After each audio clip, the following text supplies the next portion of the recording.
அனைவருக்கும் வணக்கம்.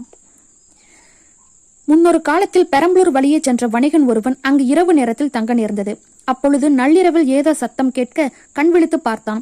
அங்கே அவன் கண்ணெதிரில் ஒரு ஒளி மிகுந்த தீப்பிழம்பும் அத்தீப்பிழம்பின் நடுவே தோன்றிய சிவலிங்கத்தை தேவர்களும் முனிவர்களும் பூஜிப்பதை கண்டான். இந்த காட்சியானது ஒரு சில நிமிடங்கள் மட்டுமே தோன்றி மறைந்தது. இதை கண்டு ஆச்சரியம் அடைந்தவன் மறுநாள் சோழ மன்னனிடம் தெரிவித்தான். அந்த சமயம் சோழ மன்னனின் அரண்மனைக்கு குலசேகர பாண்டிய மன்னன் விருந்தினராக அங்கு வந்திருந்தார்.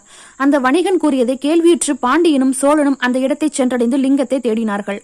அப்பொழுது கையில் கருமுடன் அங்கு வந்த முதியவர் ஒருவர் மாமன்னர்களை அணுகி சிவலிங்க இருப்பிடத்தை காட்டுவதாக கூறி அழைத்துச் சென்று ஓரிடத்தில் லிங்கத்தை காட்டிவிட்டு திடீரென மறைந்துவிட்டார்.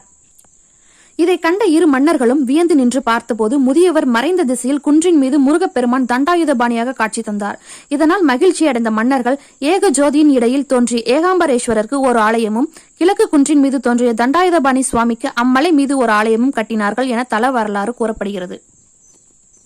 இத்தலத்தில் சுப்பிரமணியர் அருகில் வள்ளி தெய்வானையுடன் மயில் வாகனத்தில் தனி சன்னதியில் அற்புத வடிவமாக காட்சி தருகிறார். இக்கோயிலின் உட்பிரகார மண்டபத்தில் 10 தூண்கள் உள்ளன. அவற்றின் மீது காய்ந்த சந்தன குச்சியை கொண்டு தட்டினால் 10 தூணிலிருந்தும் 10 வகையான இசை ஒலிகள் கேட்கும். தைப்பூசம் இக்கோயிலில் 10 நாட்கள் மிக சிறப்பாக நடைபெறும்.